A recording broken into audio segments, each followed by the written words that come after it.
Senator Marco Rubio, RFL, left with Senator Chuck Schumer, DNY, in 2013. Alex Wong, Getty Images A bipartisan group of over more than 24 senators sent a letter to the Trump administration on Tuesday urging it to stick with its initial plan to crack down on controversial Chinese telecom giant ZTE for violating U.S. sanctions. The letter, whose signers include Senate Minority Leader Chuck Schumer, DNY, and Sen. Marco Rubio, RFL, calls for the administration to protect national security interests while in trade talks with Beijing and not make any concessions that could compromise them. It lists the Trump administration's possible reversal on ZTE as one of those concerns. Here's the backstory. In April, the Commerce Department banned U.S. companies from selling parts or providing services to ZTE, a huge company which makes inexpensive smartphones, because it shipped equipment to Iran and North Korea in defiance of U.S. sanctions.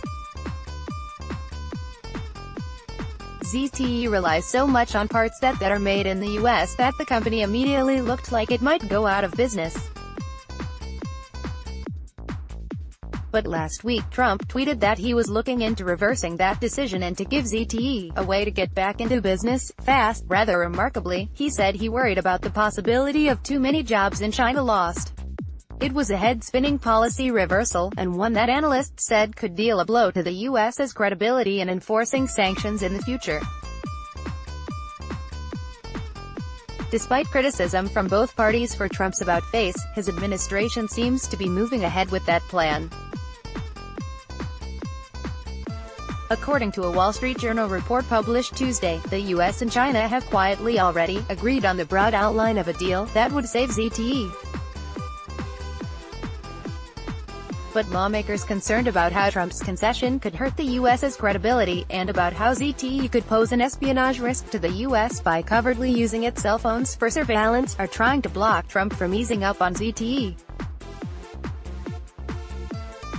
Last week, the House Appropriations Committee added a provision to a must-pass spending bill that would bar the president from softening the administration's crackdown on ZTE. And on Tuesday, the Senate Banking Committee passed another version of that language 23-2. If the president and his team won't follow through on tough sanctions against ZTE, it's up to Congress to ensure that it happens, Schumer said in a statement on Tuesday, adding that the legislation was a major step forward in our fight against the Chinese.